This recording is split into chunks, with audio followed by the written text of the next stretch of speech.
Is that challenging for women generally to be in a corporate environment and being forced to be potentially masculine to succeed in that environment? And then how does that negatively impact women in their day-to-day lives?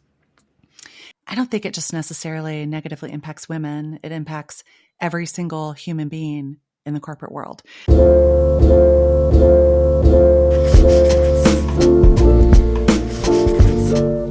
Hi, this is another episode of That One Time podcast where we explore the ideas of health, wealth, and wisdom through interesting conversations with people living interesting lives. My guest today is Cole Baker Bagwell. She is a kindness consultant, an author, and focuses on mindfulness to be effective and happy, with a further focus on how to be kind in a corporate environment. She was a wonderful person to speak to. We spoke about how kindness can be an effective tool in corporate settings. She spoke about the science behind kindness and using mindfulness to be focused and effective. If you like this episode, please give us a follow, as it's really important and allows us to grow. And as we grow, the guests grow bigger, and I continue to be able to do this project that I absolutely love. Thank you and enjoy. Before we get into it, I'd like to chat about today's sponsor, Vitadrop. I've been using the Vitadrop sleep product for about a year now, and it absolutely blew me away the first time I used it. I looked at my sleep tracker and it had a 30% increase in my REM sleep. I'm somebody who spends a lot of time trying to optimize my sleep, and I'd never seen anything like that have a significant impact as it did. I remember messaging the co-founder, podcast guest, as well as a good friend of mine, Charlie, about it the next day, completely blown away. And then I've also shared this information with a number of people who have come back extremely surprised and very impressed with how much better they've slept once they've taken that sleep product.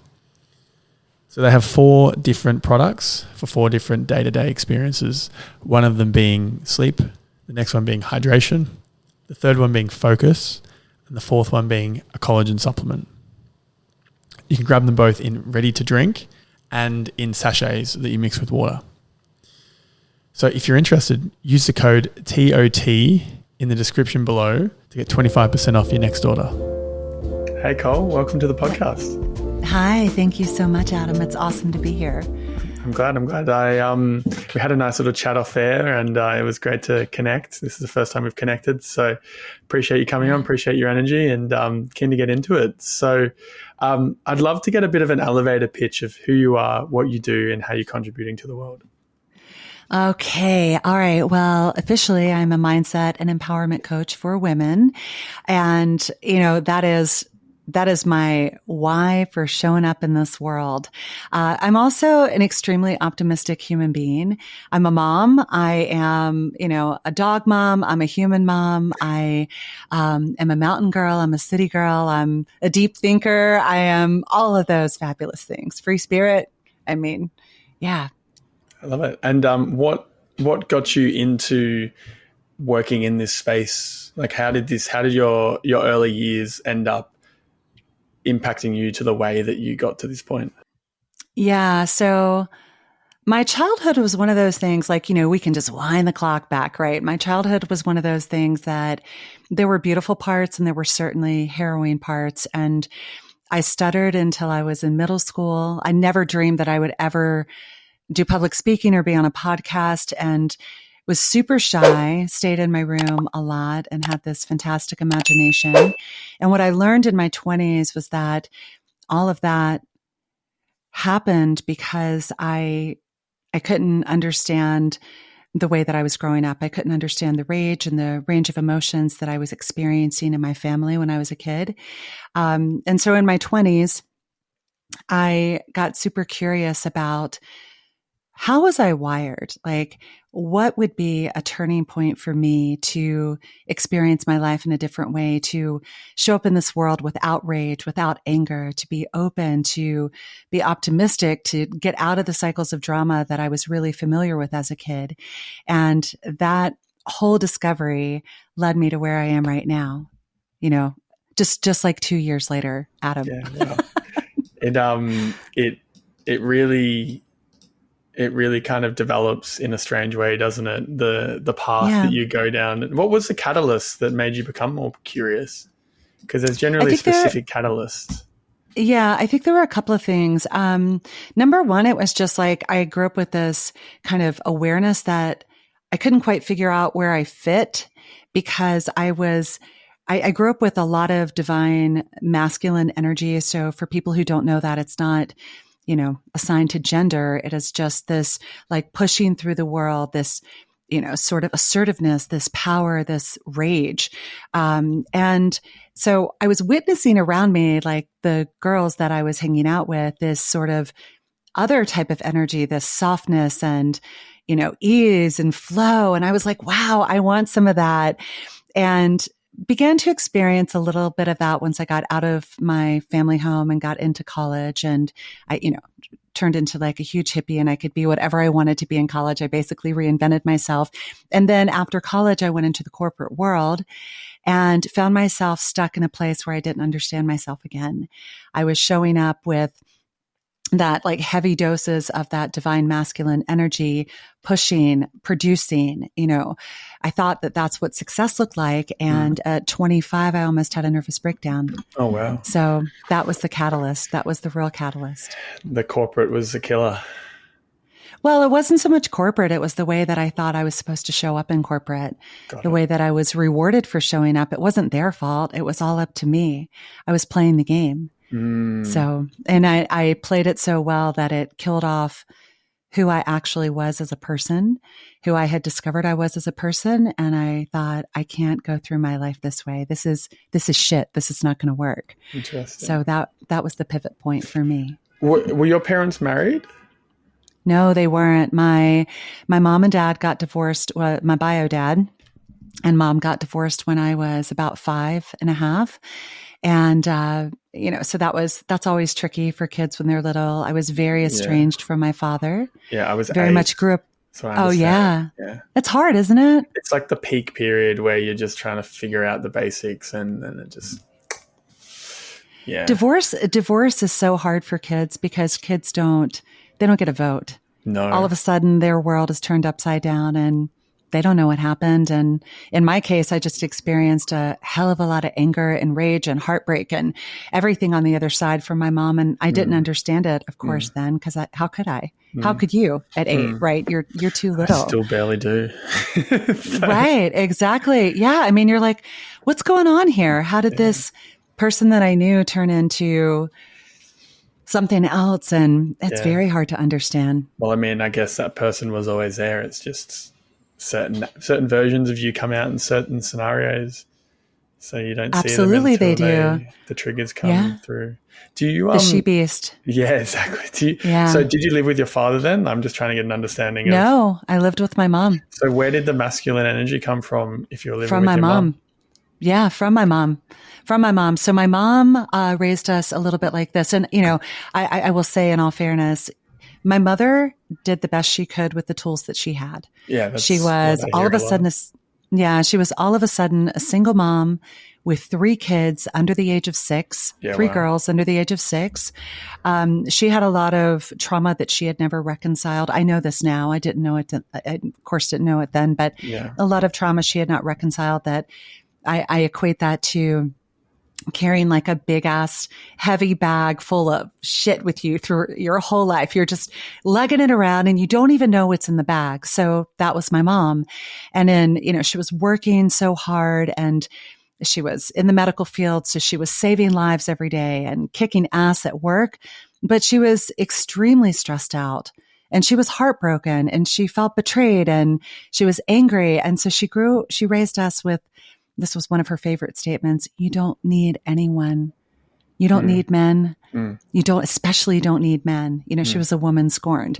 You don't need anyone. You can get through this world on your own and you need to learn how to be independent. So when I was like 7, she was teaching me how to swing an axe and chop wood. I mean, how much more masculine can you get than that? It was crazy. Yeah. Do you have a relationship with your father now?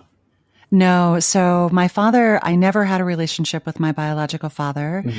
He actually died in 2014.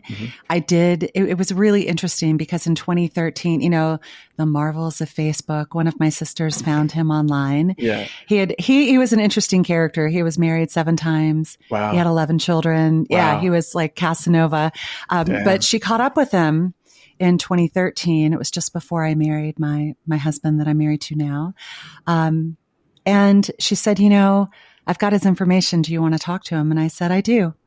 Yeah, I do want to talk with him. And it was so weird, Adam. It was like, just weeks before my wedding. And I picked up the phone and I heard his voice and I traveled all the way back to 5 again. It was like, wow. I knew his voice so well. And we had these wonderful conversations over the course of maybe like a week or so. And the biggest gift that I gave to him and to myself was I said, listen, I forgive you. I don't know what you guys went through. I mean, they were in their mid-20s when they had me. I said, I don't know, but I forgive you and I'm grateful for you because, man, I'm here. So this is great. Yeah. So that's kind of how that went. So do you think you would have felt some form of regret if you hadn't have made that phone call a year before he died? Yeah, absolutely. I would have. I mean, I would have been carrying my big bag of stuff around with me, like wondering, I had a chance to ask him a lot of questions and to get some clarity on. Do you think? I think so. Yeah. I mean, because what did he have to lose? Yeah. I was grown up.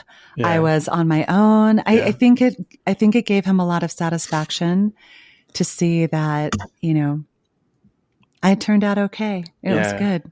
Yeah.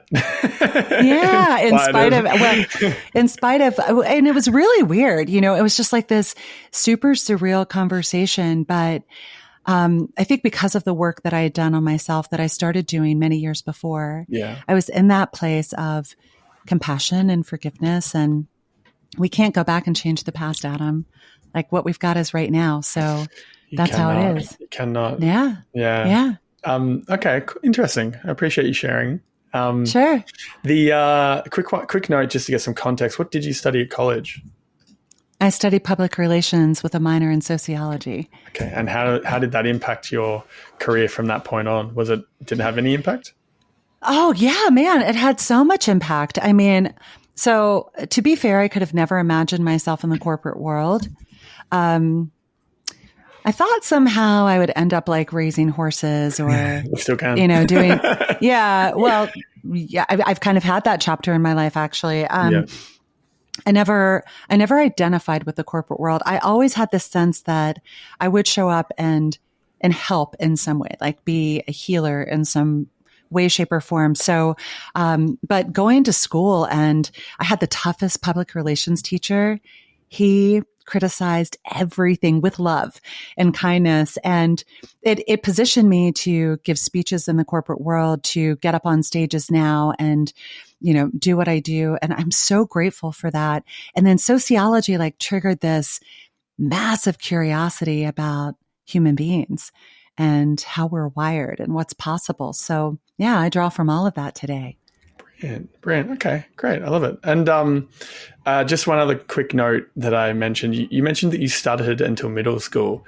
Did that have an effect on your confidence as a human in adult life, even though after it went away, but there was still the lingering concern? And how did you break through that? I think in adult life, no, because I knew I had looked at. So I didn't understand why I stuttered. I mean, I spoke German until I was 4. I spoke, German and English because I was born in Munich. And my stuttering, now I understand that it started because of this exposure to childhood trauma. Sure. And then I was able to figure that out, but I wasn't able to figure it out really until I got to college and I was forced to present. It was like I was the kid that never raised her hand in class. I just wanted to hide under my desk and never say a thing. I couldn't even say my first name. It was incredible. And when I got to college and they said, oh, public speaking, which I signed up for, right? I'm like, oh my God, how is this going to work out? But I learned how to slow my mind down. I learned how to, kind of cool down my nervous system, give my brain a chance to catch up. And the more that I did it, the more that I spoke in public, the more, I debated and all of these wonderful things. And I realized that I could do it. Then that gave me so much confidence. I mean, every once in a while, like if I get in front of a group of people and I start to feel all the things we feel when we get ready to speak, which now I just know is good nervous energy. I always wonder, oh my God, is the switch going to flip? And, and all of a sudden I won't be able to say anything. But so far, like knock on wood, so good. That's good. I'm good. That's yeah, good. I'm good. What made you sign up for public speaking if you were the person that you were? Was there some voice in your head that said, do this?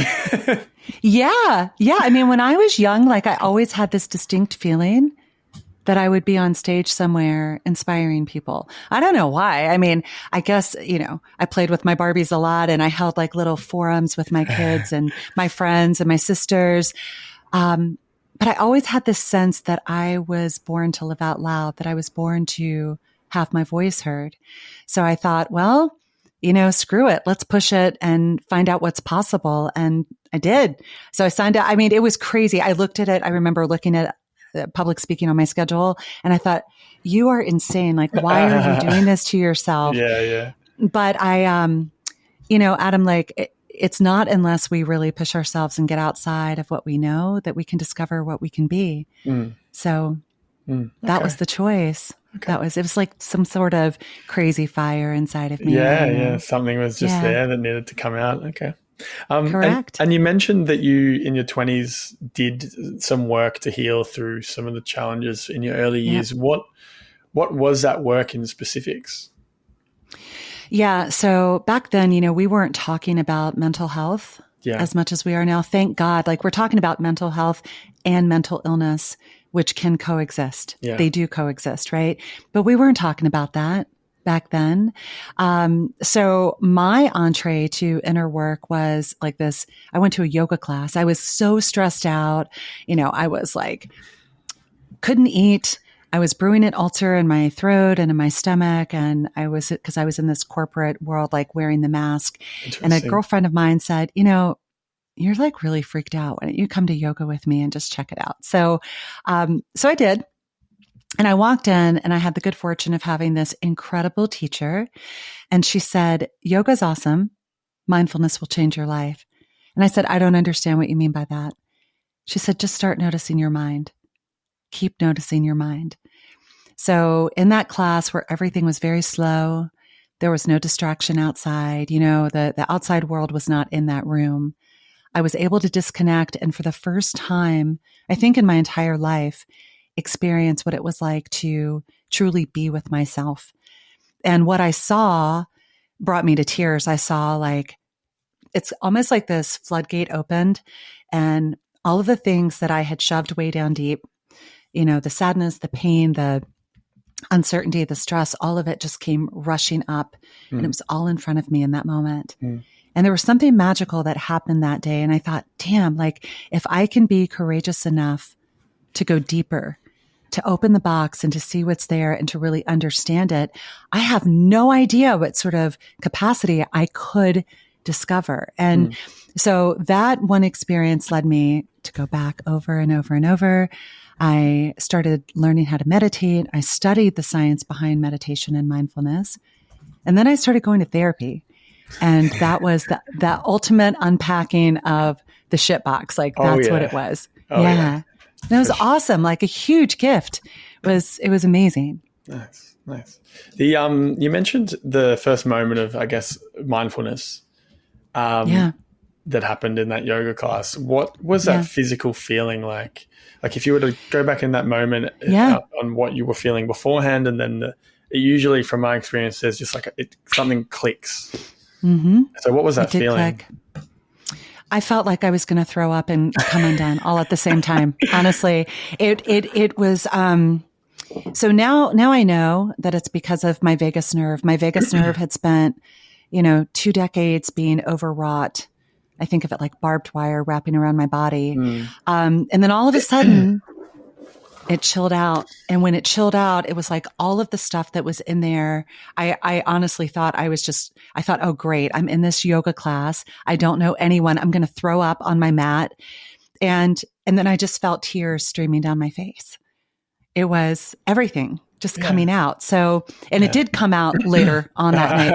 I don't have to tell you about that, but it did. My digestive system started working and I was like, oh, wow. So yeah. That's so funny. Yeah. Everything started to flow. Funny one.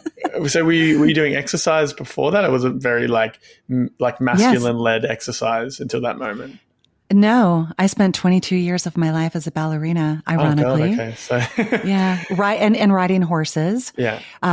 So those were my safe places, you know, dancing, which dancing is interesting. Ballet dancing is interesting because there's this, you know, beauty that you see on stage, this elegance that you see, but behind it, very so rigid. That's like all the feminine. Oh God, so much discipline, so much rigor, so much hard, like so much effort. Yeah. And then there's this beautiful thing that happens on the other side of it. Horseback riding was very different. Yeah. Ironically, like you would think of them maybe in reverse, but when I sat on top of a horse, oh my God, I would just melt into that, you know, state of being that, you know, I imagined myself like, I was like, oh, I'm a princess riding on this beautiful steed, like going through, you know, the countryside. And it was wonderful. Interesting. I'm just curious about the masculine feminine dynamic that you're talking about. They're both, you know, the polarities are there in both the ballet and the horse riding. Like the horse is a very masculine led driven element, and then it allows you to just like let go, and then the creation of the very feminine led ballet is developed through a very masculine rigor. Yeah. It is interesting. It is. I mean, it is like in everything, right? It is like we need a balance of the divine feminine and the divine masculine. So, you know, for people who don't know what that is, like divine feminine is intuition, it is creativity, it is flow, it is ease, it is, you know, drawing from that deep well of self, allowing, not pushing through the world. Now, if we only showed up in that energy, then we might not do very much with our lives except float and fly and, you know. So we need that balance of both. And I think through ballet and through riding, I didn't have language for it then, but I found that balance through both of those things in different ways. Yeah, cool. Interesting. I recently read a book called The Way of the Superior Man, and I spoke about divine masculine and all that sort of stuff. So it's something that's been in my mind lately. So it's a new world that I'm being exposed to that makes a lot of sense. And now that I'm kind of getting this interesting framework around like the polarities of the world without sounding too woo-woo, like it's definitely there, and it's definitely impactful. So that whole woo-woo thing, let's talk about that for a second. Okay. Sure. It's interesting to me. So I would like to know, Adam, how do you define woo-woo? Like what's in your woo-woo bucket? The woo-woo bucket. Yeah. What's in the bucket? Okay, let me think about this for a second. The woo-woo bucket is anything that's not physically able to be assessed with ease. So anything that you can't touch and hold in front of you goes into the woo-woo bucket, because I'm not saying that doesn't exist, because of course it exists, and I've gone down many paths of the woo-woo. But for anybody who's has not had any exposure to the space, it's those moments where you say something to them and their eyes glaze over because they're like, I don't have a frame of reference to understand this, and I haven't done the work to explore this yet, so therefore I am going to go. That's what I put in the woo-woo bucket. And that can be many things. Yeah. That can be, I ask you because the corporate world does a little bit of the same thing. Yeah. And so I love the point you made about something I may not understand because I can't feel it or measure it, right? So energy is measurable. Physics have proven that. We can measure energy. We are energy. You are emitting energy right now, and so am I. We are vibrating. at a certain frequency. Thankfully, today we're both vibrating at a higher frequency, right? Good vibes. Yes. Because otherwise, like, we'd be down in the doldrums of stress and depression and sadness and worry, ego, all of those things. So, the divine feminine, like what I've learned is that when people can develop language, and you made a point about that too, maybe the bucket becomes less full. Yeah. When we have language for something, right? So the origin of divine feminine and masculine, they're from archetypes. But as we think about, I think about them more as effort. So it's when I am working towards something and I am like pushing, bloodying my head against the proverbial universal wall, I need to step into more flow, more ease. And then the question for me is like, what do I do to step into more flow and ease? So it could be the difference between planting like a lavender bush or going out to pull weeds, like two very different energies, right?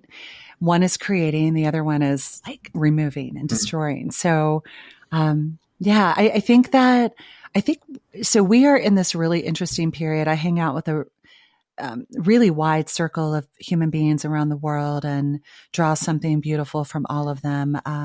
What I'm learning through these people is that in 2022, it was predicted, like people who study human behavior said, in 2024, we're going to reach this incredible apex in human history, a place we've never been before. And as I look around, begins. Exactly. We have this intersection of AI and humanity, this choice point where another one where we can become our most human selves.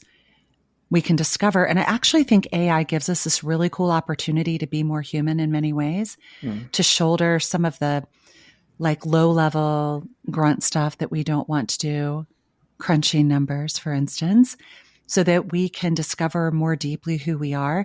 So I think language around things like mindset, states of being, feminine, masculine energy, like all of those things are going to become more and more mainstream. That's the prediction that I'm going to give you today here on your show. That we will say, wait a second, we don't want monoculture. We've been a little bit distracted and sort of asleep for a while. And wow, here we are, what's possible. So it's going to be amazing. Consciousness is going to be a very big topic. There's this awakening that's happening. Yeah, it's beautiful. It's Maslow's hierarchy of needs, right? We're just solving the lower end levels more and more and more. Yeah. In most cases anyway. Well, I mean, if you look, like, we're a human species that's never been more stressed, more lonely, more uncertain. We're just trying to find our way. And everything that we know, that we need to know, is inside of ourselves. And now I think we're going to reach this point where we actually say, okay, enough. Let's go in and see what's there. It's going to be an amazing excavation. I mean, it's funny that we're more stressed and alone when we are the most abundant on our low-level needs that we've ever been. Mm-hmm. Yeah, for sure. Well, some of us are.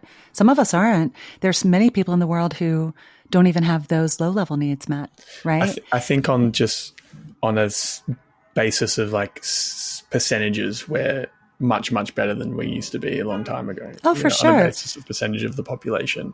Like, yes, there are people that aren't, but as a whole, as a human society, we are further ahead than we used to be. Maybe the 1400s, we weren't doing too well, but people were probably happier. I don't know, actually. I don't know if there's any census data from the 1400s that we can tap into. I think it's all relative. It's like, I can say my childhood was easier than yours. I climbed trees. My phone was connected to the wall. I had to like patiently use the rotary dial, which, God, man, I miss that thing. So awesome. But, and so you grew up with like a phone in your hand with computers and all of those good things. But I don't know if that's better or worse. I don't know if it's harder or easier. I don't know. So I think it's all relative. Like, we can say life is harder now than it was in the 1400s, but my God, we have running water. We have toilets. We're not emptying bedpans. right? Mm. We have refrigeration. So there are we have electricity. Like there are a lot of things that we have that make life more convenient, but do they make it easier? Like this is the big, big philosophical question, Adam. I don't know. Oh, there's just different challenges. There's no free lunch. Yeah, exactly. Right. But I mean, you and I aren't having to go out with like a bow and arrow and figure out how to find our food. Yeah. We just hop to the market down the street or open a refrigerator. We're just going out and going to war every time we go to the supermarket to avoid things that are killing us. So it's a different kind of battle. Yeah, there's a chemical warfare. Yeah, honestly. At the grocery store. Fabulous. Honestly. There's a chemical warfare like every time we use our phone, you know, radiation coming off those little personal tracking devices that we've got. I mean, sure. So, but would I wind back the hands of time to go to the 1400s? Hell no. Maybe for like a week. I'd go there for a holiday. Yeah. Well, just maybe like to like hop in a tube and time travel for 24 hours. Yeah, just go hang out. That would be cool. Yeah, that would be super interesting. But you know what? Someday somebody's going to look and go, damn, 2024 was so easy.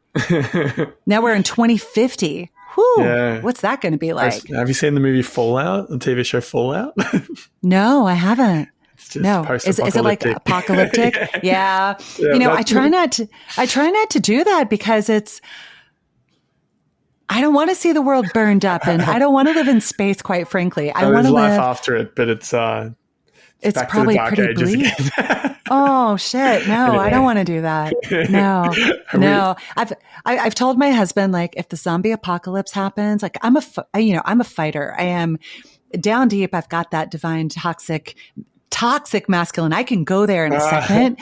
I'm nurturing the other side, like very intentionally. But if I had to defend my family against zombies, I could, but I wouldn't want to do it for long. Like at the moment where we might realize that they're winning and they might come in and eat our brains. I told my husband, I said, give me the morphine. Just put it in my pudding and let me spoon it on down because they can have it. I'm not going to fight that hard for that. No. That's so funny. Yeah. Well, we'll see. We'll see if the moment comes. God. We digress. Yeah. Let's go back to a couple of things that I wanted to touch on. Sure. A very specific note that you made was that you had, in the corporate world, you had like a stomach ulcer brewing and like a throat ulcer brewing before you started doing the yoga work. Was that an emotional thing? Was that like from an anxiety in your stomach and inability to communicate or something? Like, or that led to... It was stress. Yeah. It was stress. Stress and anxiety are different things. You know, stress is my reaction to something external to me. Anxiety is when my body starts turning on itself. So I think that as I look back, I was so misaligned with who I was, and I was working like ridiculous hours. I was in a soulless field. I was in corporate health insurance, which, by the way, it sucks. It sucks because, you know, you're showing up on one hand to protect people. And I was the face of that protection for my company. And then on the other hand, it's like midnight, the night that their insurance coverage is changing over to our stuff, and somebody's having a baby or a heart attack. And they're calling me on the phone saying, Cole, they don't have my number. I'm at the emergency room. And I'm like, oh my God. So it was a really tough industry. I was working a lot of hours. I was showing up with the mask on. I had not dealt with like any of the stuff that I was carrying around from the time that I was, you know, little. So it was like this collision, this perfect storm happened, and my body was breaking down. I mean, that's simple as it could be. It's like ulcers come from like a buildup of acid in your body and stress. And so that's what it was. And I was drinking like copious amounts of coffee and, you know, very not eating well. Lifestyle. Oh yeah. Yeah. All of it. Wine, coffee, whole nine yards. So I was basically just all the good shit at that. I was killing myself. That's what I was doing. So it was happening. And I didn't know it. I was trying, you know, I was drinking coffee in the morning because I was exhausted from not sleeping at night, from the stress of the job, from the stress that I was experiencing myself. I was drinking wine at night to soothe and like try to go to sleep, and then waking up in the middle of the night. And so it was this like horrendous cycle that I was in. Yeah. My body goes, okay, fine. Fuck y'all. I'll show you how this is going to go. Yeah. Fuck you. I'm going to show you how it's going to go. Like you think you know best. I'm going to show you what's happening here. Yeah. So yeah, that's what was happening. I've known a lot of people that live that way, and it always catches up. It always catches up. It caught up with me a couple of times in my life. I forgot that lesson. Really? And in my 30s, it happened again. It didn't happen. I did it again. Yeah. I got this like super like intense bravado. Oh, I've got it all together. I figured it out. I've been to yoga. I know how to meditate. Like all is well, right? I'm Zen. Everything's good. And then about, 10 years later, I was like, oh shit, I forgot everything that I was practicing. I stopped practicing and it happened. I did it to myself again. Yeah, interesting. Yeah. Well, I've been sober for 2 years now, nearly. So that's... Congratulations. Like, let me rephrase that. It's California sober. Okay, California sober. It counts, right? Yeah. So why did you choose, why was getting sober important for you, or California sober? Why was that important? Well, look, I haven't been a big drinker my whole life. I've never really understood the allure to it. Like, it's fun, but it's never been a big thing. But I was really starting to enjoy drinking like wine, and I was noticing a bad habit emerging where I would drink like a couple of glasses of wine with dinner every night. I'd go out for dinner, I'd buy a bottle, and it was becoming a regular habit, and it was beginning to affect my sleep. And my sleep is a challenge at the best of times. So I try to be as close to as best as possible. I don't nail it all the time, but I know what the right things are to do. Yeah. And then it culminated into coming to New York for living in Mexico for just under 2 months, and then living in New York for just under 2 months. Whoa, that's whiplash. Yeah, literally. And then landing back in Australia, then doing a Vipassana, and then working, and then going to Amsterdam for a conference, and being at that conference, drinking a bottle of wine with like clients and friends for like a week straight. And then by the end of all of that, I was like my last couple of days in Amsterdam, and I got a couple of cold sores because my body was pissed off at me. And I had this idea of doing a bit of a gut reset. I knew I had some gut issues that I wanted to start working on, and I was following some gut people, and I knew that I'd have to take a break from alcohol to do the gut protocol properly. Yeah. So I said, all right, when I get back to Australia, I'm going to take a month off. And that was in October 2022, and I haven't drunk since. How do you feel? I go through my days, but I do a few things at the moment. Like, I'm taking a certain stack of supplements, and I'm trying bits and pieces. But right now, I feel probably the best I've felt in my life, just on a physical and mental basis. And I don't know if it's because of the alcohol, or maybe I'm noticing the changes of things clearer because I've got less external things piling on to like the seesaw of up down that I feel. So it's like, okay, I'm not drinking, and I'm rarely smoking weed. So therefore, if I feel like shit today, it's like, what did I eat? Did I exercise? Did I sleep properly? There's not much more. Am I sick? Like, you're just scaling back. Right. It's like, okay, if I dial in my food now, and I know my diet's perfect and my supplement routine's perfect. It's like, okay, did I sleep properly? Am I stressed? There's less question marks as to why you're not feeling good. So now I'm starting to move closer and closer in a better direction because the variables are less, so I can dial in the things that are working and get rid of the things that aren't working. Yeah. Yeah. Good for you. I think weed is a fabulous substance. I think that, if I could make one sweeping law in our country, it would be, as far as substances go, it would be to get rid of alcohol and bring on the weed, because it's very rare that you hear about like violent crimes when someone's smoking weed, or, it's different though. It is different. It is. It creates different problems. There are still problems. Like, there's testosterone issues. There's like brain, like loss of brain function issues. It's still issues. It's like apathy. There is apathy. There's There's a lot that there's no free lunch, as I always go back to. There's no free lunch, everything in moderation. And they're all tools in the toolbox. They're all tools in the toolbox. I think whenever we're medicating, self-medicating with anything, whether it's alcohol or weed or psilocybin or prescription drugs or food or, sex or whatever it is that we are overindulging in, exercise to get ourselves to a place where we can cope, that is a sign that we're not tracking in the right direction, right? So it's a sign that there is an imbalance, there is dis-ease somewhere within our being, foremost in our mind. And then how do we begin to reconcile that so that we can live and at least know that, we don't have to have something to make us feel good or something to make us feel at ease, that we can do that all by ourselves. It's pretty awesome. Cool. I agree with all of that. And I've noticed, funnily enough, with what I've been doing recently, the biggest change I've made recently is my diet has two very specific things. I'm having sorry, don't mind the New York streets of the incessant beeping. I love New York. I love New York. It's awesome. Beeping.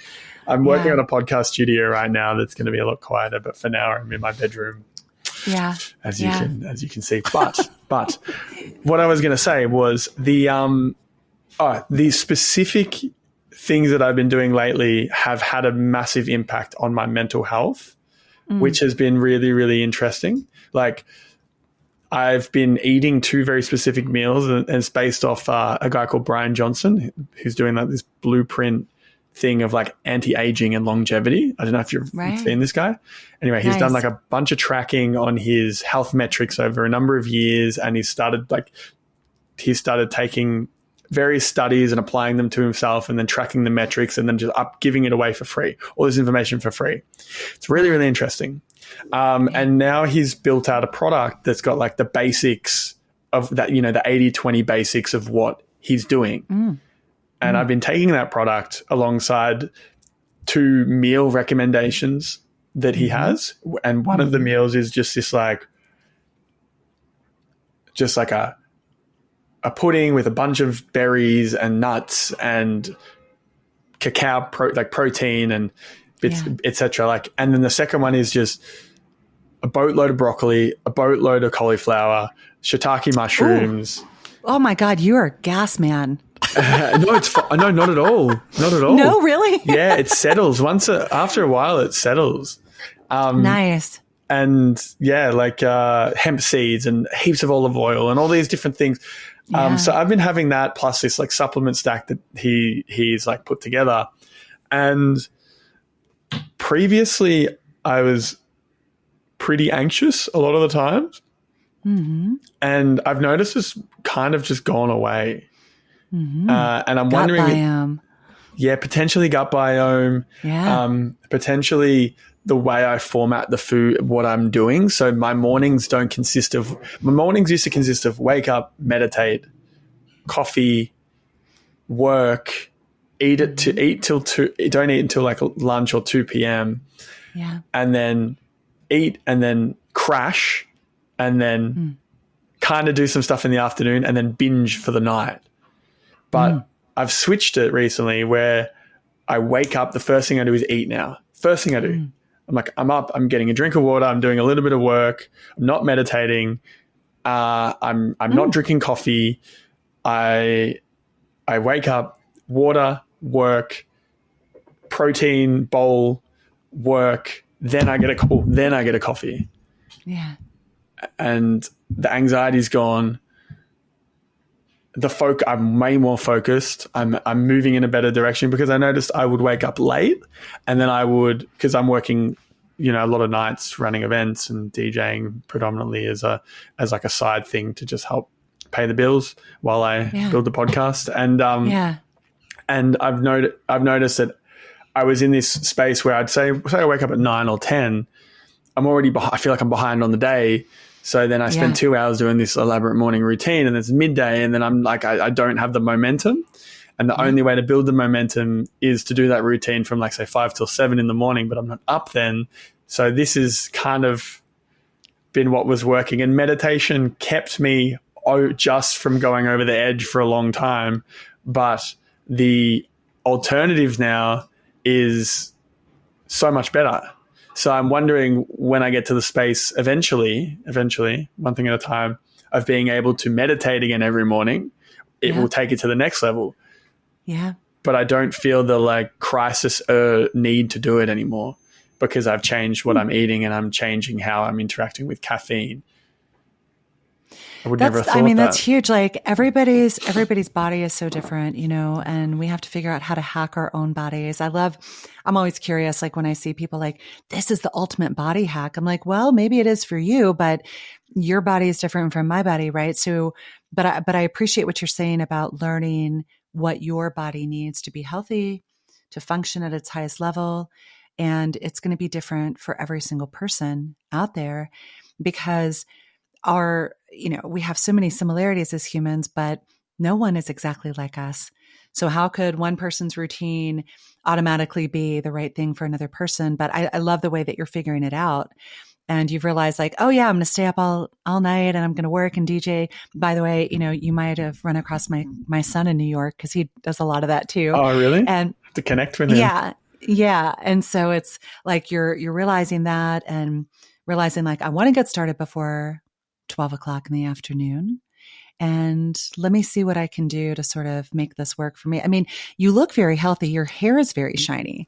So, something is working out. Yeah. Something's working out. Well, I couldn't do without meditation in the morning. I mean, I have a very specific routine, but my life is different from yours. Yeah. I get up very early. Yeah. I like to watch the sun come up. Yeah. I like getting up before the world needs me. Yeah, I like it too. I think it's the optimum way to do it.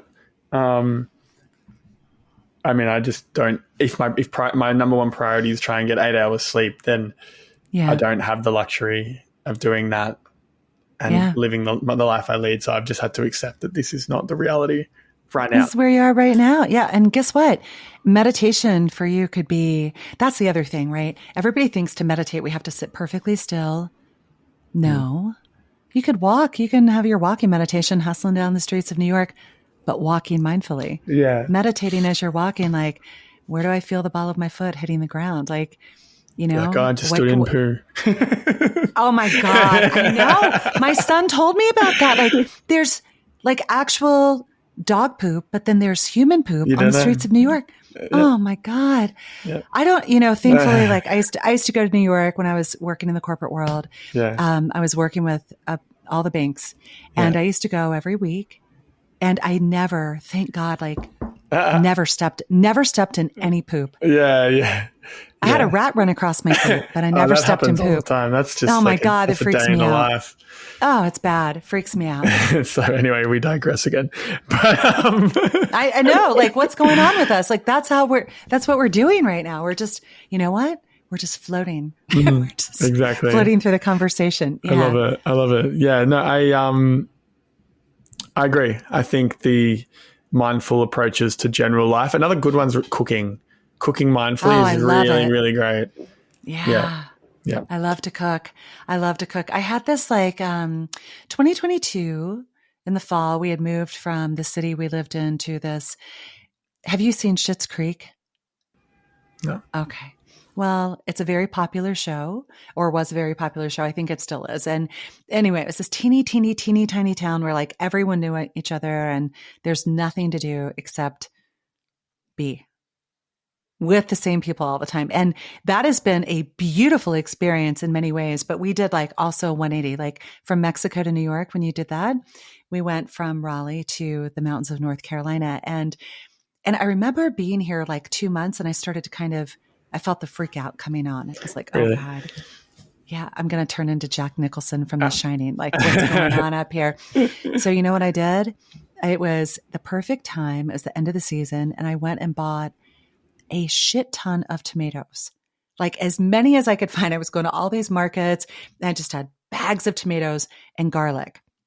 And I came home and I turned on my French music and I, was blasting in the house and had the windows open. And I just started roasting tomatoes with garlic and getting my hands in there, making, I was like, I don't know what the hell I'm going to do with all this sauce, but cooking is a beautiful, beautiful meditation. It's a beautiful way to unwind and get in touch with yourself. It's nice. 100%. And it's a form of creation as well. So you are, for sure. You have something at the end of it that you can share. Hopefully. I love it. Hopefully. Yeah. I love it. I love it so much. Yeah. It's cathartic, isn't it? For sure. For sure. Making a big fat mess in the kitchen. And then getting my housemate to clean it up. Yes. And then knowing I can actually feed myself. That's power, man. Yeah, for sure. For sure. Yeah. So I wanted to dig into something else that you mentioned, being a woman in corporate and it being very masculine led. Yeah. Is that challenging for women generally to be in a corporate environment and being forced to be potentially masculine to succeed in that environment? And then how does that negatively impact women in their day-to-day lives? It's really interesting. I don't think it just necessarily negatively impacts women. It impacts every single human being in the corporate world, because and I'm going to blame Art of War for this and the Industrial Revolution. Great book. Yeah. And the Industrial Revolution, okay. So brain science has shown that we are quite literally born to be compassionate, generous, and collaborative and focused. How many corporate environments have you ever been in that are compassionate, generous, focused, where you can just focus on one thing at a time? And if none of those things are happening, then the collaboration isn't happening, right? So, and I used to do a ton of work in this space. I believe one of the greatest opportunities for the corporate world is to create a balance of those energies, because it's not just women who suffer. Yes, I was the only woman in the room 98% of the time, but I never felt objectified. I never felt demoralized. I never felt less than. I never felt invisible. I was there because I showed up in the room. I was damn good at what I did. Yeah. And I led with a different kind of energy, later in my career and toward the end of my career, right? Once I had some sense and had learned what not to do in my 20s and 30s. But listen, there was this one really pivotal moment, and I included in the book that I'm writing right now. There's this one super pivotal moment where I walked into a bank, and it was one of the biggest banks in the world. We were having a meeting that morning. I was in New York City, and I walked in the room and I saw the thing that I saw too many times, the tops of people's heads, because everybody had their laptops out and they shuffled into the room because the calendar told them to be there. They had laptop, phone, mouse pad, watch, ready to disappear into the room. And that morning I did something really different. And it was because I was so friggin' fed up. I had met with this group of people 4 or 5 times. We were getting nowhere. And I was the strategist. It was my job to give them the nudge and get them going. So I thought, all right, what are we going to do that's different today to get a different result? And I actually had them close their laptops, and we took a couple of minutes, and I even I was bold as shit. I invited them to close their eyes and just be for a minute. And I started talking to them as they were breathing and said, this is what we're going to do today. And I will tell you, it was for me, it was for them, it was for all of us. But here's the curious thing that happened. In the span of that 2 to 3 minutes where we all slowed down, and I created this intention, we are all brilliant people in this room. Everybody has something to share. We will show up with respect. It was kind of like giving the rules, but in this really Zen way. When I asked them to open their eyes and we're ready to start going, I looked around the room, and, some people looked kind of spaced out, but there were 2 men in the room who were crying. Oh, shit. Yeah. And I didn't say anything at the moment because I thought, I knew what was going on. What was going on? There was something. there was just this release that was happening because they had a chance to be still for a minute. They had a chance to connect with that compassion, the generosity, the focus that we are born with, that it's how our brains are wired. So essentially what we did that day is we took this room that was devoid of all of those things and we brought it in. Yeah. And Adam, that was the day, man. I was like, holy shit, anything is possible. If we can get into this energy, this mindset that we were born to be with, like, this is how we're wired. So the whiteboards were full. The meeting was spectacular. Everybody had an awesome time. And one of the men on the way out who had cried during the meeting, he met me at the door and he said, "Thank you. That is the best meeting I have ever been to." He said, "It felt so amazing to sit still and to know that I could just be present and do this one thing for this 1 hour." And he said, "Can I hug you?" And I was like, "Yeah, man, bring it in. Like, let's hug it out." So it's not just women. It is men and women in the corporate world that we're so focused on like producing. We are so focused on we are so focused on the KPIs of business that we like that all of that gorgeous stuff that we can bring, that if we did bring, my God, it totally revolutionizes the experience that we have with one another for ourselves. We might just actually like work a hell of a lot more too. Imagine that, being happy to show up and go to work. Even if you're in the same office building, same physical surroundings, when that energy is there, when that is made important by leadership, it becomes magnetic for every single one of us. And it is beautiful. Like, I'm going to challenge you to something, like, just to prove this. When you're on the streets of New York, I want you to smile at every single person. I do it all the time. It freaks and people yeah, out. what happens? What happens though? 80% of the time it freaks them out, honestly. Really? Yeah, they go. Some people are like, "Oh shit." 20% of the time people smile back, but like most of the time people aren't expecting it. Wow. Yeah. Yeah. Yeah. Well, I've had a different experience Like, probably I smile I'm a at guy. people. Maybe. Yeah. I mean, are you smiling at just women all the time? No, I smile at everybody. but like if there's a woman, I think their first thought is, "Oh, this guy's smiling at me because he wants to hit on me." Up. And I've noticed women in New York are very bombarded with external stimuli that they just shut off completely. And there's like a double brick wall that you need to break through to even like get the slightest bit of connection with somebody. That's fine. It's just New York. But the smile is good. I love it. Another one is if people look at you, I just wave. and that's a good one. Most of the time people chuckle and wave back because it's out of the frame of what was expected to happen. Yeah. I've got this new habit as well that I'm doing. Once a week, I'm buying myself fresh flowers and I'm just putting them in a vase and I'm putting them in my kitchen. But, and last week was the first week I did it. I'm like, I had to muster up some courage. I had the idea a few weeks ago. I only just moved to New York like 3-4 weeks ago. So I've just moved here. Welcome. Thank you. I love it here. This city's my energy, and I'm very inspired, and I'm very driven. And like once I figure out the finances challenges of being in New York, I'm really, really excited to see where it goes. But now I get the flowers, and every week when I do this, on my walk home from the supermarket, I'm going to just look out for somebody who feels, just based off like a feeling, might appreciate it or might need it. And I'm just going to give them a flower and just be like, there you go. Keep walking. So that's going to be my new weekly habit. I love that. It's a way to love yourself and love them too. I'm looking forward to going to the supermarket this week. Yeah.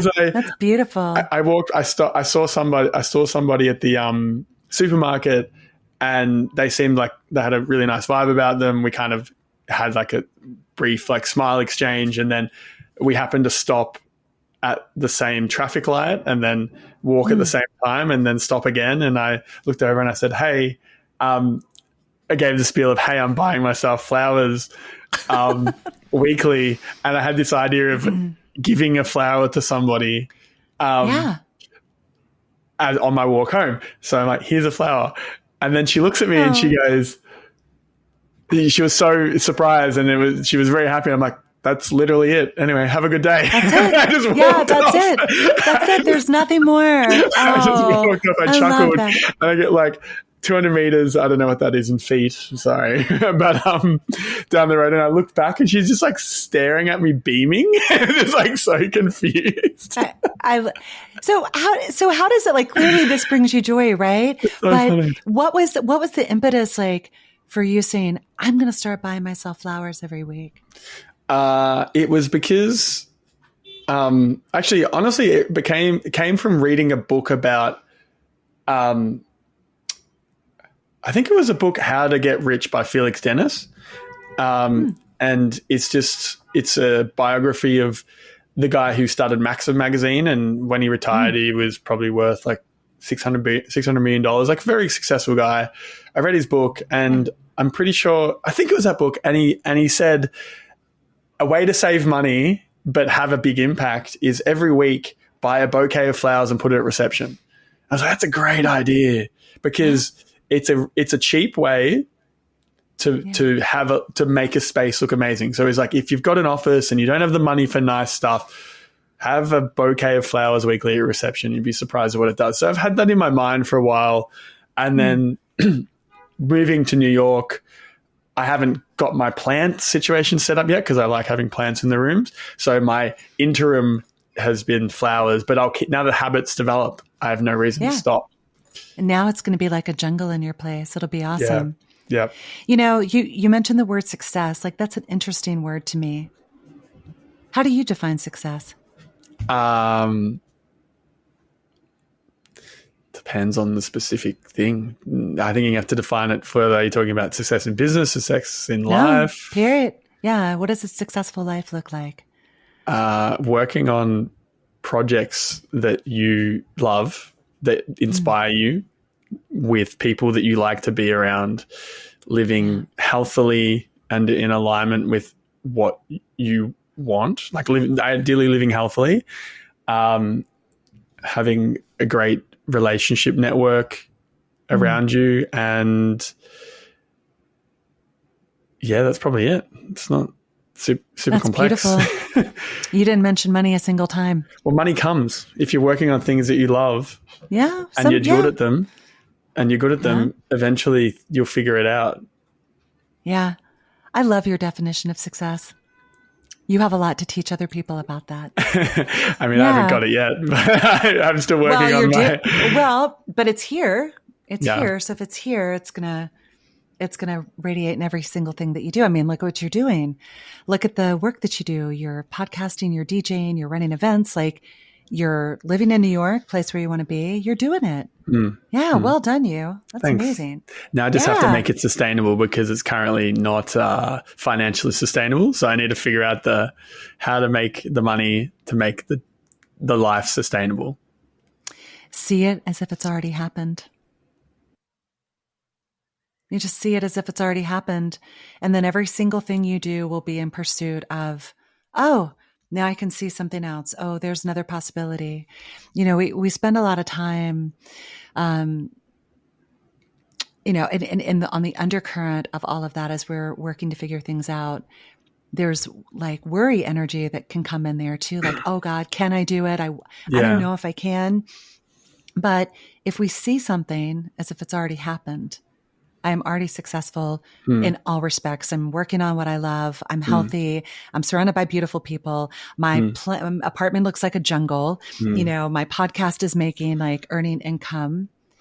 And now I'm able to get up earlier because I'm not having to DJ all night. Like, because I've got this like best podcast, like one of Apple's top 5 or Spotify's top 5 or whatever. See it as if it's already happened. And it puts you in a different energy. One of those woo-woo things that might be in the bucket right now. It's actually not woo-woo at all. It's measurable. It's physics. See it as if it's happened. Yeah, I've heard this idea before. Thank you for the reminder, because I haven't actually thought about it in that context for quite a while. But thank you. I'll keep chipping away with that. But I wanted to come back to our conversation around the corporate side of things. Sure. Do you feel like, the moment when you had that realization that you needed to change up that meeting came from a number of years of experience in that organization and like getting some wins under your belt? If it was your first week and you came in, you would be probably ignored. So my question with that is, do you feel you have to play the game initially in the framework of corporate to then be able to change the approach down the line, and maybe especially for a woman who is ideally not wanting to be in the masculine space, understanding that they may need to play that game, but it's a means to an end to get to the ability to contribute in the way that they know they can contribute best? And how long would that take, do you think, if you were to give someone a measurable time period of how long they should play the game for? The short answer is no. No, don't play the game. Don't play okay, so why would you show up? Like, here's what I realized. And I realized it like in my, early 40s. Like, why in the hell would I show up to play somebody else's game with their rules? Why? So there are a lot of reasons, right? To please, to be accepted, to belong. Conceivably, like in our minds, we think, oh, this is what it's going to lead us to, promotion and respect. And no, we end up with monoculture again. So the biggest guidance that I give to people who are starting out in their careers in their 20s and 30s, it's figure out who you are and figure out how to bring that magic into what you do. So here's what I learned in my 40s, early 40s, when I finally got the damn courage to show up as me and say, this is what I believe. This is what I value. This is what I know is possible. This is how I work. Like, I was wearing, leather pants and, little heels and a t-shirt with thrown on a blazer to go into Wall Street. And everybody was like, oh, this is before all the tech guys were wearing hoodies and jeans and shit. So, I was walking in and I was being me and I was using my own language, and I had earned some years in business doing that, having that confidence that it didn't come from permission that I got from the corporate world. It came from permission that came from myself to step into who I was. And here's the thing, Adam, it's like, we all wonder about our purpose in life and our meaning in life, and nobody else gets the privilege of being you. Nobody else gets the privilege of being me, because there is no one else who can do that except you and me, right? So when you show up, here's what I learned, and I'll fast track everybody in their 20s and 30s. Be you.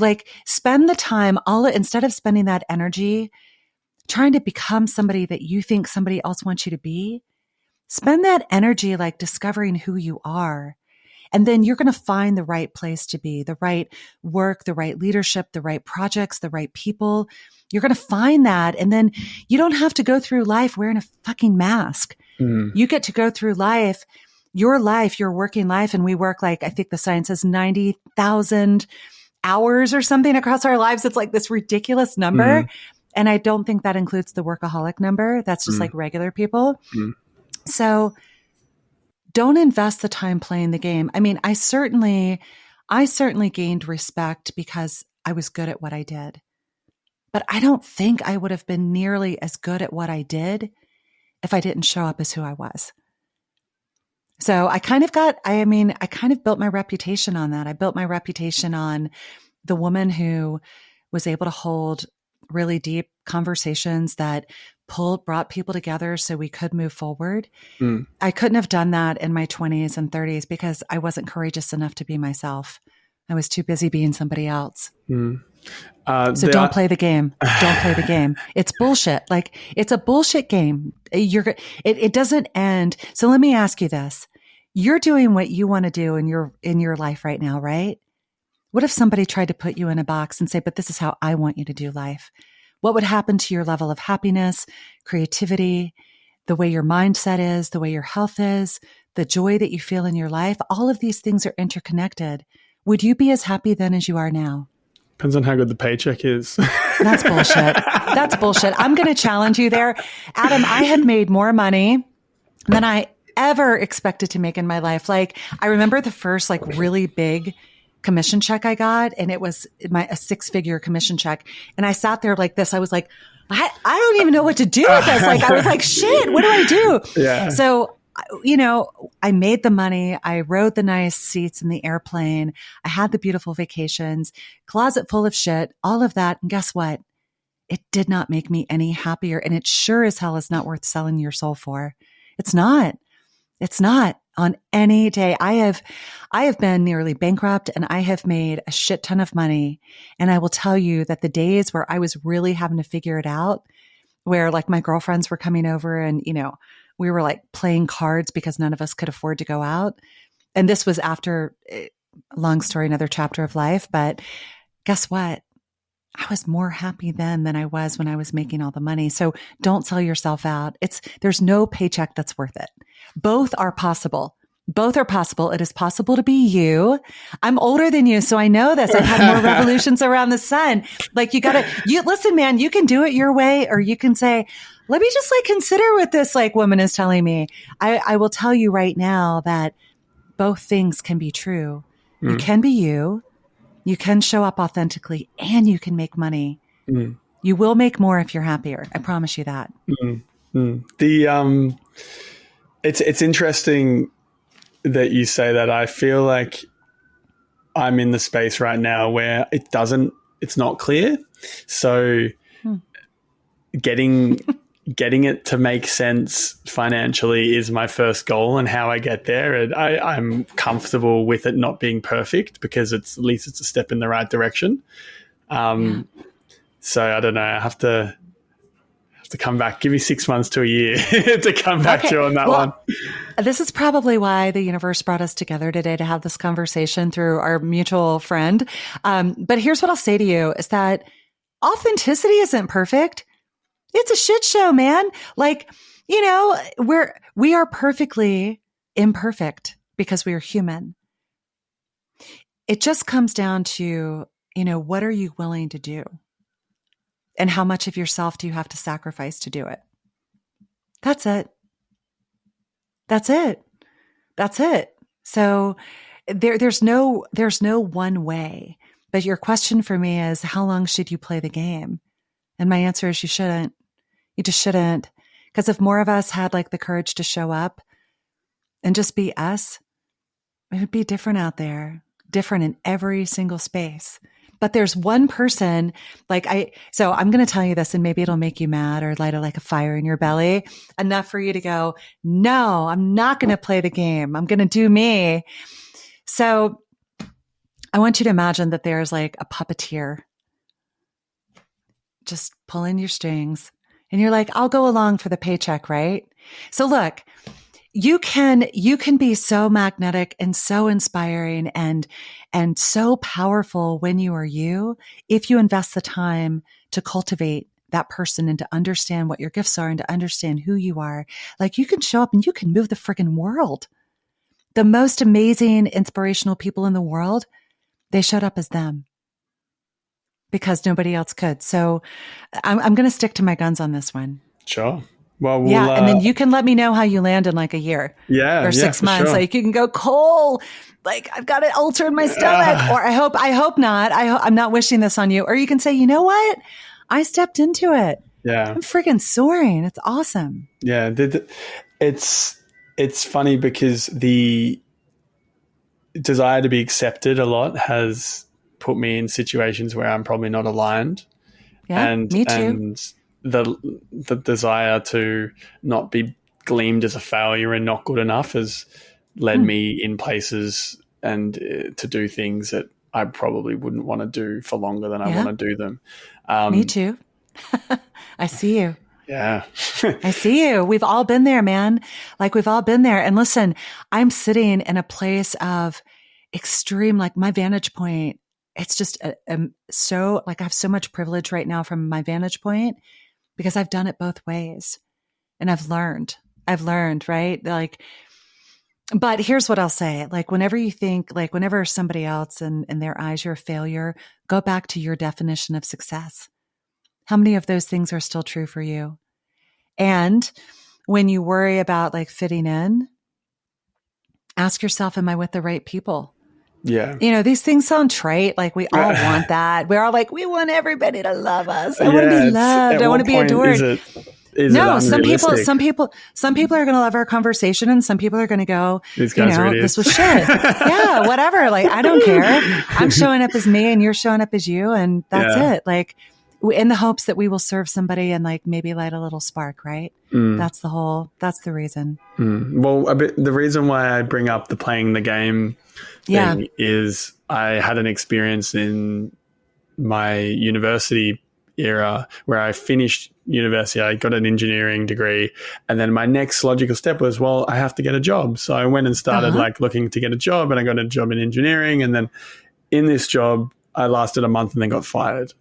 And I was trying to be me. Like I wasn't conforming specifically to what they wanted from the staff member that they hired me as. And I was talkative, and I was like, like wanting to do all of this stuff. And I built great relationships, but they were like, we just don't feel like you are the right fit. We want someone who's head down, bum up, and we don't feel like you're that person. And it really upset me, because I was like, oh, I'm a failure. I have not been able to keep a job like in engineering. And I definitely went through a phase in that time where I was like, okay, well, that's bad. Like, what about it in my personality is like a problem where I can't fit in? Yeah. Okay, so I'm going to give you a thought. Yeah. Okay. So hopefully right now I'm going to give you permission to let go of that thought. So I want you to imagine this. You mentioned buying flowers for yourself every week. Okay. What if you go to the flower shop and you buy like this gorgeous bouquet of flowers, best one they've got. Didn't cost you but $5 in New York. Yeah, right. But you bring them home and you put them on the counter, no vase, no water. What's going to happen to them? They're going to die. Why? Because they're not being nourished. Yeah. And that's the same reason you didn't make it at the engineering firm. It wasn't about you. You were not in the right environment to thrive. You weren't in the right culture. You weren't with your people. That's okay. That's one of those lessons that it still bruises. Like, I coach a lot of women who, some of them were involuntarily terminated from their roles after 10 years. And it's crushing, because the first thing we think is, oh, there was something wrong with me. There was something wrong with me. But when you look at the evidence of who am I, like, did I have the skill? Did I have the talent? Did I have the personality? Did I have the understanding to be able to be effective at my job? If all of those things are true, the problem likely wasn't you. It was likely them. You weren't put in a place where you could grow, where you could thrive. So I would venture to guess that you could find an engineering firm if, the podcasting thing doesn't work out, since you've got this beautiful degree, and you would find a place where people are like, hell yeah, he is talented. He's smart. He works and he talks. By the way, I used to work with engineers all day long when I was in the tech world. You, my friend, are a unicorn. You know why? Because you actually like people, and you have the brain to like be behind the computer and like make that magic happen. So, or have the engineering mind. That is not common. So instead of thinking that you failed, why don't you just realize that you were a unicorn, and you a unicorn in the desert, man. Like, that's what you were. That's so funny. Yeah. Now I want to be really clear. Like, if you have Tourette's and you walk in and you say, I'm just going to be me and tell everybody to fuck off all day. Or, if you have no filter and you say very hateful things to people, then no, you're not going to make it. And you need to figure out how to, so being you, I want to clarify, being you means being you and also leaving other people better. So showing up as the best version of the highest version of you. I'm not talking about like the version of you that shows up drunk at hungover and, makes passes at people or does inappropriate things or uses hate speech. None of that is okay. I'm talking about being like authentically beautiful you, which is how the conversation started. Yeah. Okay. I love it. Let's move into the kindness side of things. You've worked a lot in the space of kind of creating kindness culture in business, and it's been a big part of your career trajectory. What is kindness to you, and how does being kind improve the world around you? Yeah, I love that question. Thank you. Kindness is where the heart meets the mind. And practically, since you want to have something you can hold, measure, and feel. It's the engineer in me. I so see you now. I wish I'd known that at the start. But I mean, I think it just made it more fun that I didn't. So practically what it means is that in thought, word, and action, leaving everyone and everything a little bit better. So I'm going to give you a very practical example because you live in New York City, right? So you're walking down the street and you see someone who is housing challenged. They have all their stuff with them and it's just a heartbreaking scene, right? And you walk by them without stopping. Now, technically, you haven't left them any worse, but have you been kind and left them better? And the answer would be no. Yeah. Now, a good friend of mine, Barbara Bijou, who lives in New York City, and she has for Moon. She's like one of those like beautiful, fantastic Manhattan, women. Mm-hmm. She has this amazing practice. So she has dollars, many of them, like, I don't know, 15, 20 of them in her pocket when she goes out. And every person she sees who's housing challenged, who asks her for money, she kneels down and she says, "Tell me your name." And they say, "My name is Michael." And she said, "Michael, I see you and I love you.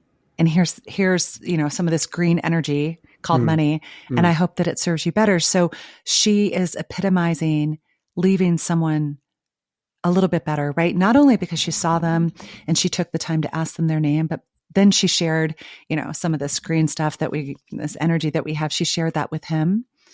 And so as we think about life, as we think about the corporate world in particular, it becomes like really easy to understand how if we use this as our compass, our litmus test for how have we shown up today, it's measurable. And we did measure it. We did measure it in business. It's okay. How is that affecting negotiations? How is that affecting, conflict resolution? How does it impact collaboration? How does it impact, every policy we create, every process we make? So for instance, I'm going to give you a great example. So Apple, and I'm not downing Apple. I love them. I love Apple podcasts, the whole thing. Love the iPhone. But Apple has, if you have an iPhone, you know that whenever they push out a new end user agreement, if you don't accept it, you can't use the device. Like it keeps popping up, right? And eventually, you've got to do it. So if Apple were operating out of absolute pure kindness, leaving everyone and everything a little bit better, because they've got great products, they're connecting people, making communications awesome. It's fun, great cameras, blah, blah, blah. But when it comes down to the end user agreement that we have to sign to use this thing that makes life easier, it's like 300 pages. And so how in the hell are you going to get through 300 pages? Like I would venture to guess probably 90%, if not more of people, they don't read it. I've never read it. I've never read any of those things. Exactly. You haven't. You'd probably be surprised at what you would learn.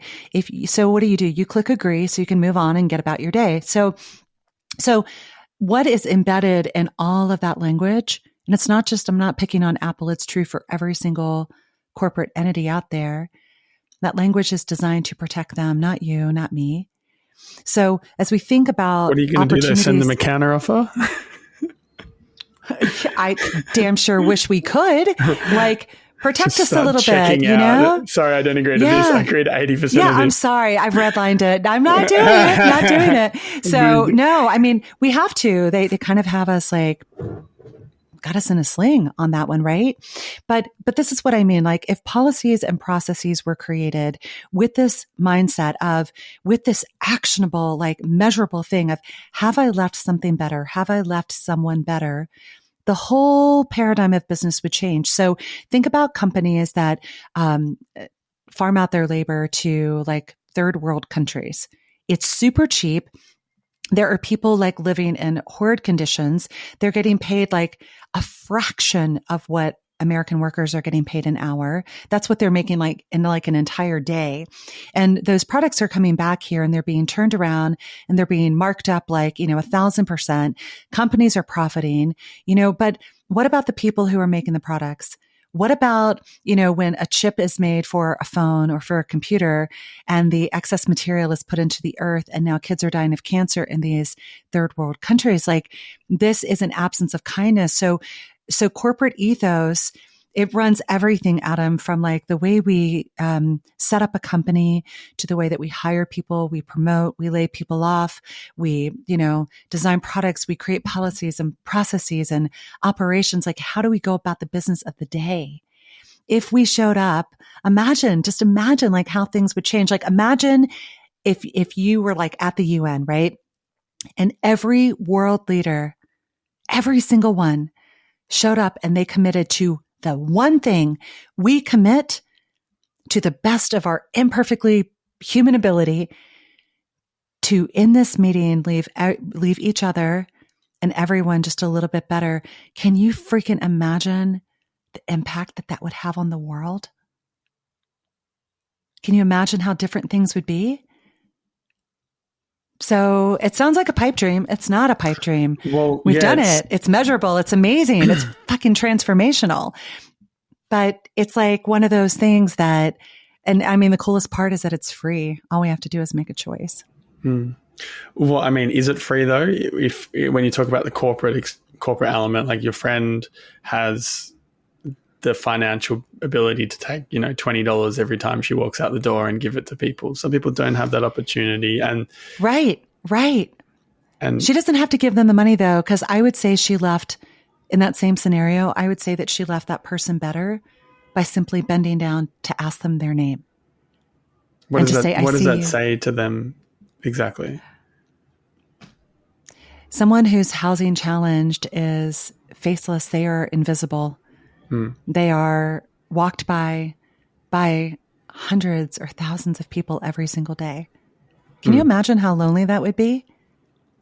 To be sitting on the corner somewhere and no one stops to see you, and you see like their fabulous life. They have bags of groceries. They have been shopping. They have people they're with. They're talking on their phone, and you're there, and no one bothers to even like make eye contact with you. What is that? What is the desire? What is the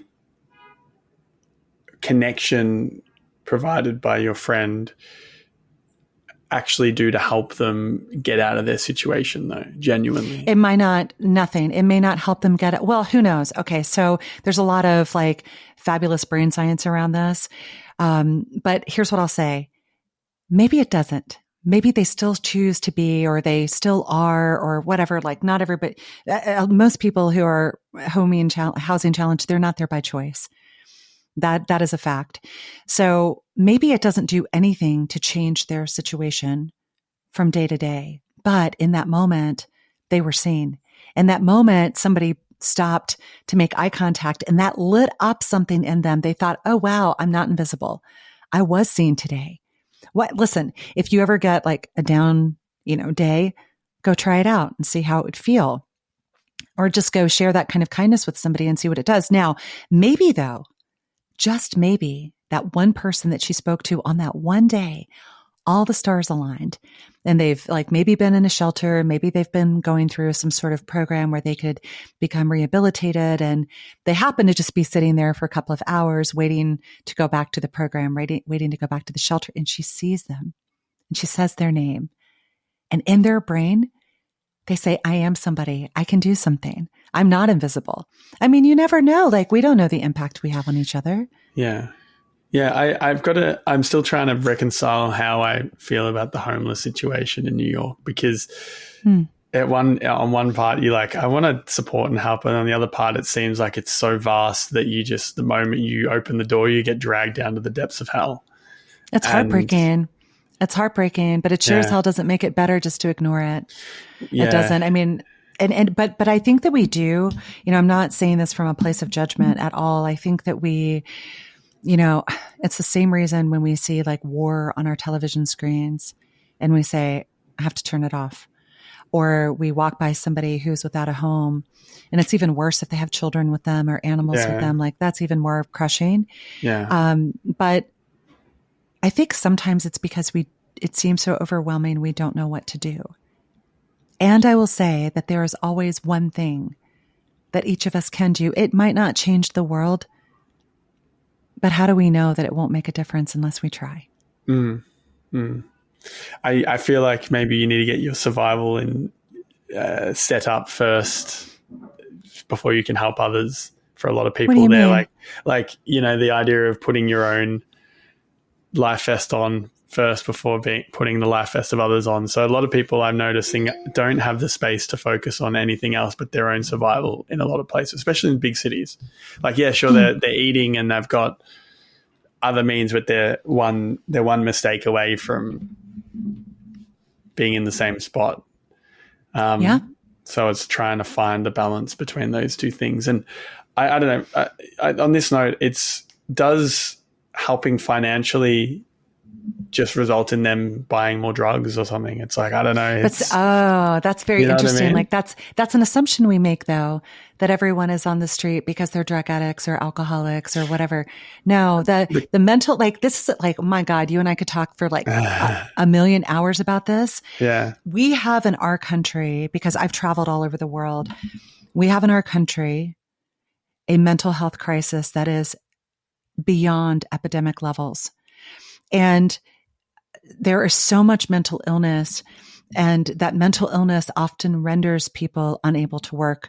It leaves them on the street, or it can lead to substance abuse, or it can lead to crushing divorces, or it can lead to, being in like, you lose your job and then you get cancer and now you have no insurance, and now you have no money, and now you're on the street because you used to have a house and you used to have a life. Like all of these things can be true, but isn't it funny where our mind goes?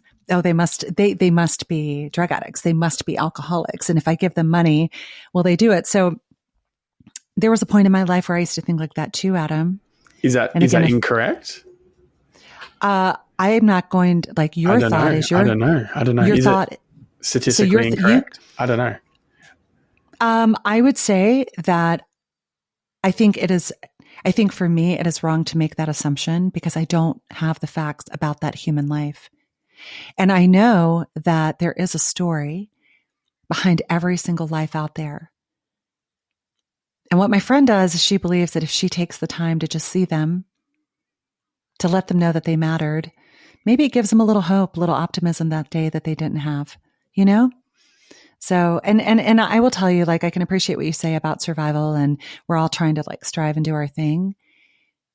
Every single one of us has time to be human and to just stop for just a second and extend, like, whether it's a smile or a wave or a kind word. Every single one of us has that chance. It's a matter of choice. It's, again, I'm just going to use my personal experience so far. Like I'm a pretty open person. However, I'm struggling with the homeless situation in New York because... How is it different? How is it different in Australia? Doesn't it really exist? And, right. Why? And then, why? Well, it does a little bit, but we have different systems in place, I guess, for one. But from what I've heard from, and I haven't tested this from my personal experience, but from what I've heard, there are ample beds, there is ample food. It's a choice. It's not the case. Like people can't. So in New York, people can't. if they want a place to eat, they can't get food if they do it properly. If they want a place to sleep, they can't sleep. Correct. And I would say it depends on the time of the year as well, right? I mean, especially when it gets colder, like it's the summertime, maybe things like statistically change a little bit because it's summer. But I will tell you, like in the extreme weather, no, I don't think, and this is not just New York, it's San Francisco, it is, Raleigh, North Carolina. There is an overwhelming mental health epidemic. There are probably, some people that if you said, do you want to come in? Do you want to have a place to live? They might say, no, I don't. I like being here. Some of them might be alcoholics. Some of them might be drug addicts. Some of them may say no as a result of to be part of this recovery program. I'm not willing to give it up. Okay. Well, that's on them, right? But we cannot, like, the caution here, we can't assume that because somebody is on the street, that they have a substance abuse problem or they've chosen to be there. We can't assume that. No. And we can't assume that, oh, they've got a place to go. No, can't assume that either. We can't. Because you know what assuming does, Adam? It makes an ass out of you and me. Yeah, baby. That's what it does. Makes an ass out of you and me. Yeah, that's what I was going to say. It makes an ass out of you and me. That's exactly what it does. That's so funny. Yeah. I mean, I'll continue to reflect on this and I'll let you know how that goes. Moving forward, and on the note of kindness as well, what is the kindest thing anyone's ever done for you, and how did that end up impacting your life? The kindest thing. Okay, so I'm going to draw back to when I was 35 and my son was 4.5. And I was working with horses. Did have like that dream life for a bit. I got kicked in the collarbone broke. 6 months later, I'm in emergency surgery because I had sepsis and almost died. Yeah, almost died. So they went in, did this major surgery. Like I have, like, it looks like a shark, like, bit into my shoulder. Depending on how, like, cheeky I'm feeling, I tell people all sorts of stories about my shoulder. But anyway, I had to have a PICC line with intravenous antibiotics for 8 weeks from my subclavian artery that fed down to my heart. So I went home, small child, looked like a heroin addict because I had this thing, like this, thing in my body. And I remember, I found myself in this, like, I was so damn sorry for myself. I was despondent. I was, focusing on all the things that were wrong in my life. And so I'm going to say that the kindest thing was this nurse that I had the good fortune to meet that day. And I was crying and I was pissed. And, she just sat there and let me just roll with all of the negativity.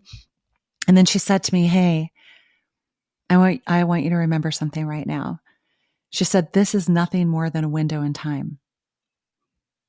And she said, the cool thing about a window is that you can see what's on the other side. And in that moment, like, it felt like everything for me. It just felt like everything for me. For her to, she could have said, "Oh, it's another crazy lady, like, with her, pissed off about her IV thing that we've got to flesh out." But she took the time to look me in the eye. She put her hand on my knee and she said, with just this heartfelt, like, love, like, "It's just a window in time, babe. You're going to make it. It's going to be okay." Yeah. So yeah, it was a big deal. And then how did that impact you? Well, for one, it got me out of my little pity party for one that I was having and helped me realize, like, my good fortune was that I was alive and that I was going to make it and I was going to see my son grow up and all that good stuff. And then I'd have a fabulous story to tell about, like, the, shark attack on my shoulder or whatever. But I think it taught me that, and this is why, like, I'm so drilling down on this message to you about just, we all have time to stop in our day and share a little kindness with somebody who needs it. We all have an opportunity to leave them better. We're not that damn busy. Nobody is that damn busy. We have that opportunity. And so she simply made a choice to share some of that with me that day. And it taught me that I should never be too busy to have to share something when I see somebody suffering or when I see somebody that could use a little, like, bump, little, like, spirit bump. I should never be too busy to share something that I have if I can. Yeah, I mean, out of all the things you can do, it's very easy to give a little bit of, like, energy and eye contact and like a moment of support. Or a wave like you do across the street. The wave is crazy. Yeah. Just a little wave. The wave is so listen, funny. So there's this fantastical thing in our brains called mirror neurons, and this is brain science. And so you smile, I smile. And these things develop when we're, like, age one, and it helps us interpret the world. It helps us understand one another. So when we take the time to smile, somebody else's brain is going to go for a minute, "Oh, are they crazy? Oh, wait, I should smile."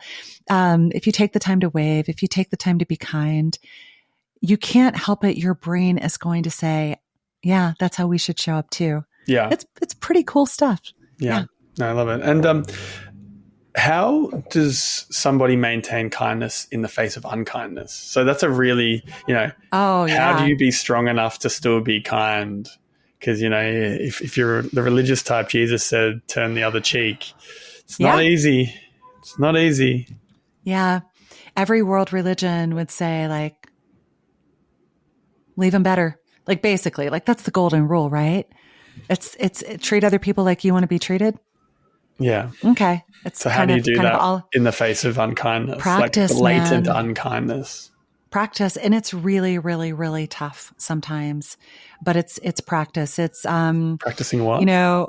It's practice. It's like so for me, like the work that I do now, it is about teaching people how to get out of that swirl, out of that place of reactivity, because our primal reptilian brain says, fight back, kill that blah, blah, blah, right? Like that's why when we're cut off in traffic, we go, like we give them the middle finger, because it is the reptilian brain is in control, right?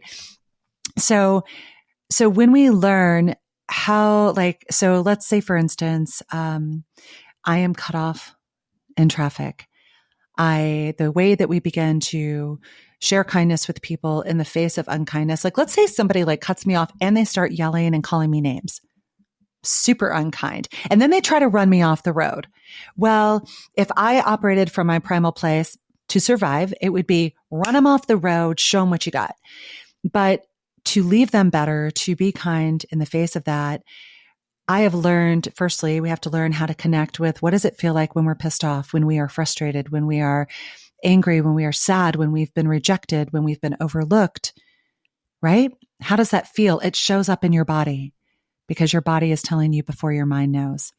Then it is a matter of, okay, I've got the feeling, that's my red flag to slow down, to pause, don't do anything, because chances are pretty damn good that if I react from this place, things are going to get worse.